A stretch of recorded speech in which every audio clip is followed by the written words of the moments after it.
Hello and welcome back to F1 Every Week.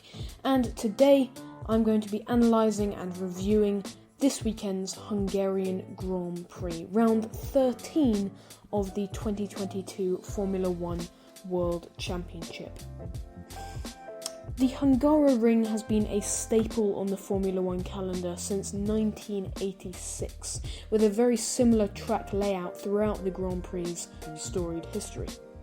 The Grand Prix has seen some very dramatic moments in the past, such as Damon Hill losing out to Jacques Villeneuve on the final lap of the Grand Prix in 1997. Jack doing this on his way to World Championship victory that year, as well as the absolute carnage that was last year's Grand Prix, which saw the massive pile-up at Turn 1 caused by Bottas and Stroll, Lewis Hamilton restarting the race on his own, Fernando Alonso's monumental defensive display to keep Lewis behind, and Esteban Ocon's maiden victory in the sport. Despite Lewis not coming out on top last year, he has been victorious at the Hungaroring 8 times before, ahead of Michael Schumacher, who has only 4 victories to his name in Hungary. The track is also known as a downforce heavy one, with only 65% of the track being performed at full throttle. So pole certainly has the advantage. You can listen to the podcast on the streaming platform of your choice, including Spotify and Apple Podcasts. And without further ado, let's get into episode 67. Before I unpack qualifying or the race, let's take a look at the major news points coming into the weekend, and there was a bombshell dropped on Thursday morning. For the first time, Sebastian Vettel joined social media just prior to the press conference for the Hungarian Grand Prix, which bemused the entire F1 community.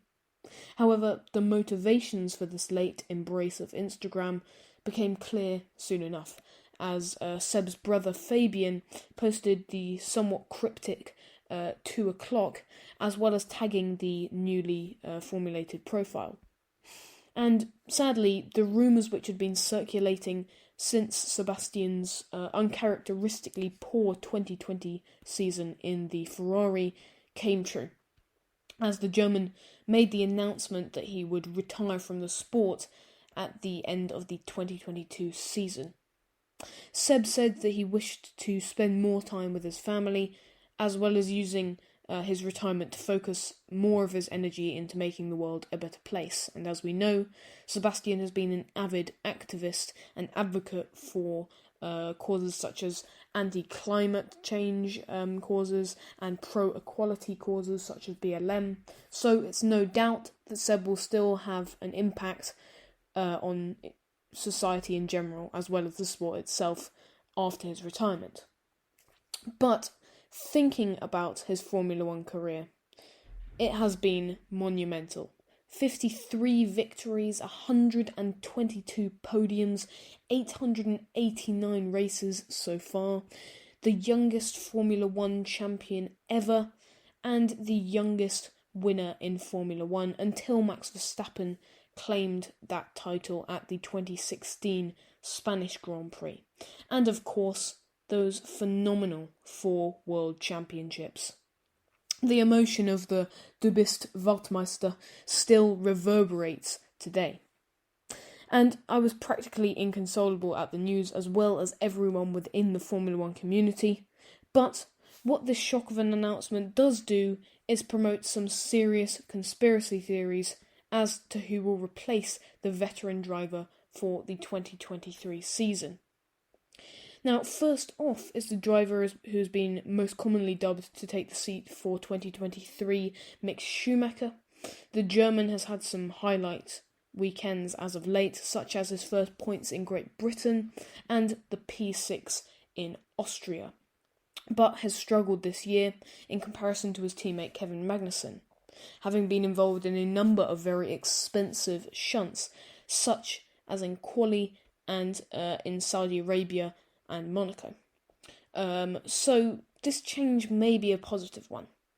He would be following in the footsteps of his father if he joined Aston Martin, as Michael Schumacher's first team was Jordan, which are now, of course, Aston Martin.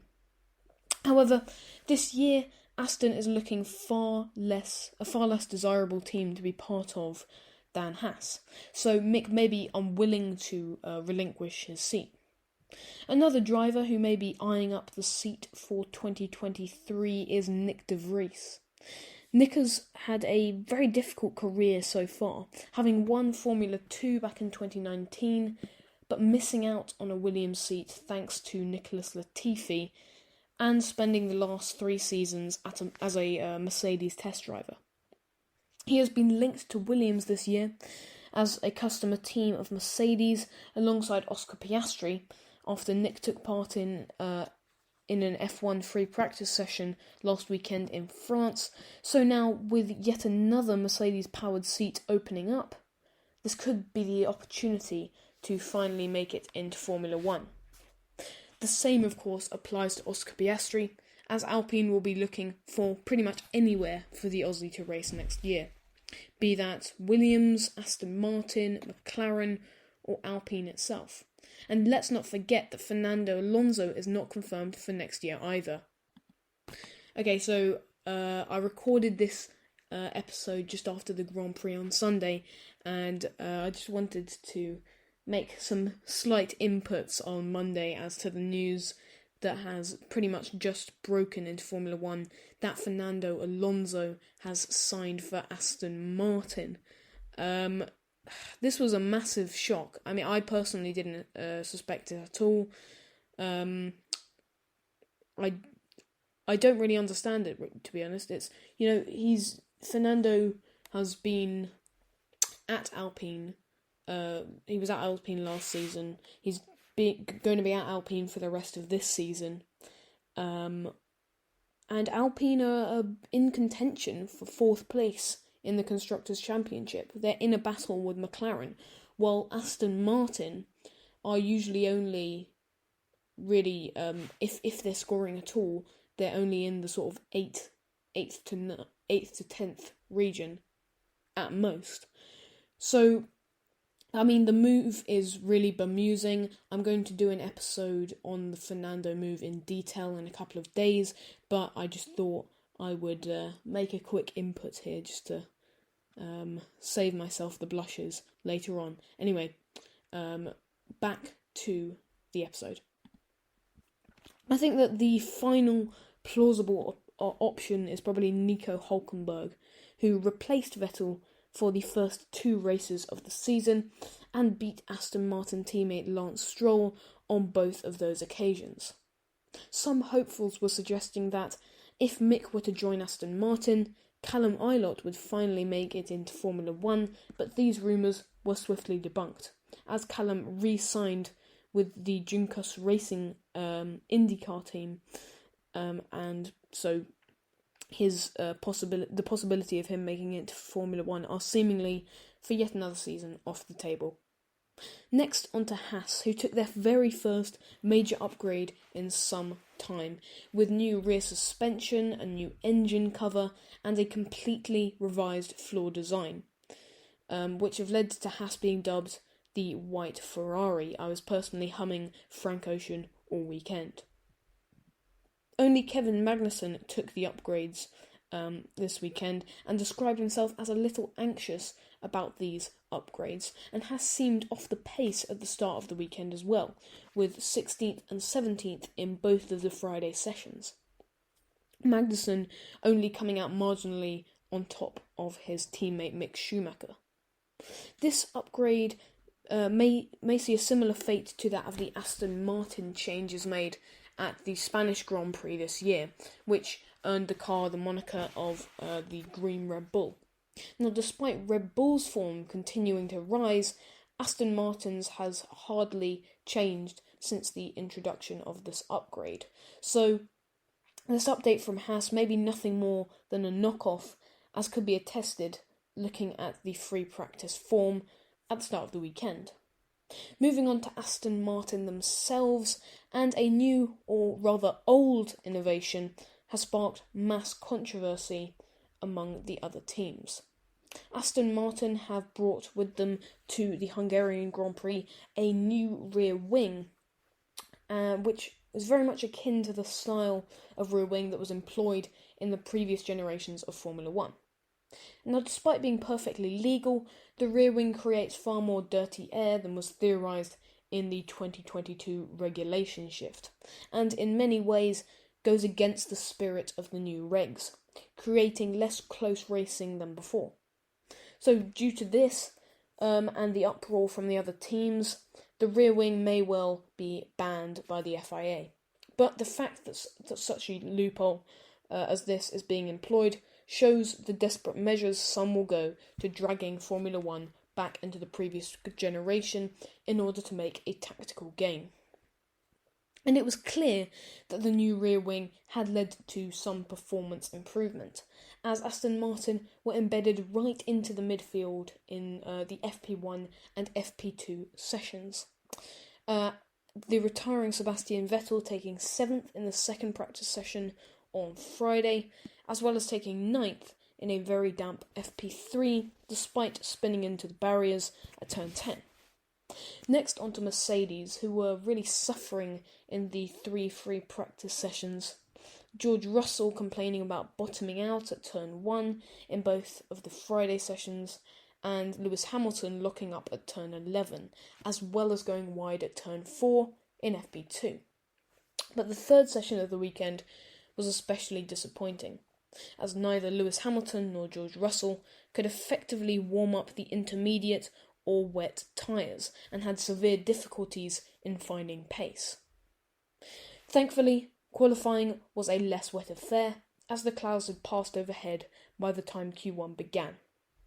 Finally, for the pre-quali roundup, let's talk about Williams, and more specifically, the man, the myth, the greatest of all time, Nicholas Latifi, who, while many struggled in the wet qualifying, topped the FP3 standings, beating out hot laps from Charles Leclerc and Max Verstappen, his teammate Alex Albon in third. If you were anywhere on the internet at the time, all you could see was Nicholas Latifi and Ayrton Senna comparisons, which I personally think are very worthy. After FP3 this weekend, Nicholas has led more practice sessions in 2022 than another driver on the fringes of the GOAT conversation, Lewis Hamilton. Now, could Latifi put it on pole? Well, as we know, of course not, as Nicholas was sadly plumb last once again at the circuit where he had secured his first Q2 appearance, though he did set a purple first sector, but completely bottled the final corner. On the other end of the spectrum, the two Mercedes drivers were 1-2 in Q1, seeming to halt what had so far been a Ferrari-dominated weekend. Pierre Gasly had his lap time deleted in 19th. This the first time that Pierre's been knocked out in Hungary in Q1 in his F1 career, and his teammate Yuki Tsunoda was only 16th. This the third time this season that neither car has made it out of Q1, the other two occasions being the two sprint races so far, the two sprint race weekends. Sebastian Vettel was 18th, despite putting in a stellar display of teamwork in helping to fix his car from the accident in FP3 in time for quali. This the first time that he's not made it out of Q2 in Hungary since 2007. Alex Albon was also out. Now on to Q2, and Verstappen topped the session, with Hamilton, the two Ferraris and Fernando Alonso all seemingly in the mix. But there was a real shock in the early exits, as Sergio Perez didn't quite make it to Q3 for only the second time this year, in 11th. The Q2 session was a complete farce for the Mexican driver, as his initial lap was deleted for track limits at turn 5, but was later reinstated as the race directors recognised that they had made a mistake in the ruling. But this time was not good enough for Q3, so Checo came out for a second run, but was blocked by Kevin Magnussen, putting an end to his shot